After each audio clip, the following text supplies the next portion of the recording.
বিশ্ব বাণিজ্য সংস্থা বা ডব্লিউটিওর মহাপরিচালক পদে বাংলাদেশের সমর্থন চায় যুক্তরাজ্য। সংস্থাটির শীর্ষ পদে ঢাকার সমর্থন চায় সৌদি আরবও। বাংলাদেশের জন্য খুবই গুরুত্বপূর্ণ দুটি রাষ্ট্রের চাহিদার মাঝখানে পড়েছে ঢাকা। তবে রাজনৈতিকভাবে শক্তিশালী প্রার্থীর পাশেই থাকার পরিকল্পনা ঢাকার। পররাষ্ট্র মন্ত্রণালয় সূত্রে এই সব তথ্য জানা গেছে।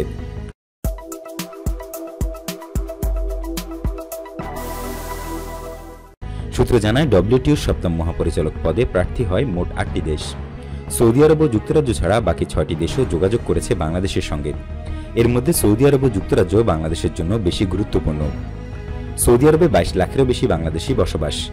প্রবাসী আয়ের সবচেয়ে বড় অংশ আসে এই দেশ থেকে।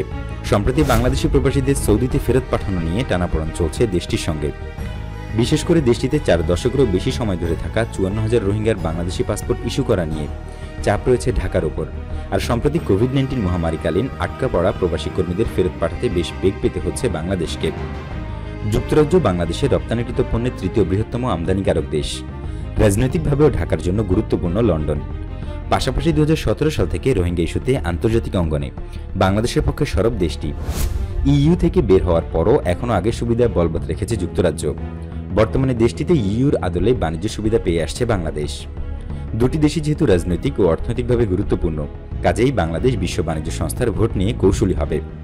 কার পক্ষে থাকবে ও কেমন ডব্লিউটিও চায় বাংলাদেশ, এর উত্তরে পররাষ্ট্রমন্ত্রী ডক্টর এ কে আব্দুল মোমেন জানান, যিনি এর নেতৃত্ব দিতে পারবেন আমরা তাকেই স্বাগত জানাবো। অনেক দেশের প্রার্থী রয়েছেন, ফলে আমরা আগামীতে একজন ভালো মহাপরিচালক পাব। মহাপরিচালকের কর্মক্ষমতা নির্ভর করবে রাজনৈতিকভাবে তিনি কতটুকু শক্তিশালী তার উপর। আমরা একজন ভালো লোক চাই, যিনি উন্নয়নশীল দেশের স্বার্থগুলো দেখবেন। মন্ত্রী জানান, আমরা চাই সংস্থাটি আরও কার্যকর হবে। ইদানিং সংস্থাটি একেবারে মৃতপ্রায়। এর ক্ষমতা দিন দিন কমে গেছে, ফলে রাষ্ট্রগুলোর অধিকার প্রতিষ্ঠায় পর্যাপ্ত ফল দিতে পারছে না। তাই সদস্য রাষ্ট্রগুলো সামগ্রিকের পরিবর্তে নিজস্ব স্বার্থ দেখছে। আমরা চাই কোনো বৈষম্য না করে সদস্যদের অধিকার প্রতিষ্ঠায় শক্তিশালী অবস্থান।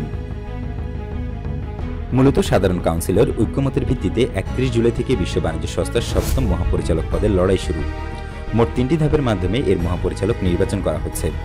শুরুতে শীর্ষ পদের জন্য আগ্রহী ছিল মেক্সিকো, নাইজেরিয়া, মিশর, মলদোভা, দক্ষিণ কোরিয়া, কেনিয়া, সৌদি আরব ও যুক্তরাজ্য। এখন টিকে আছে নাইজেরিয়া, দক্ষিণ কোরিয়া, কেনিয়া, সৌদি আরব ও যুক্তরাজ্য। 6 অক্টোবর পর্যন্ত দেশগুলোর প্রার্থীরা নিজ নিজ পক্ষে কূটনৈতিক তৎপরতা চালাবে। পরে এই 5 জন থেকে কমিয়ে চূড়ান্তভাবে 2 জন প্রার্থীর মধ্যে মহাপরিচালক পদে মূল লড়াই অনুষ্ঠিত হবে।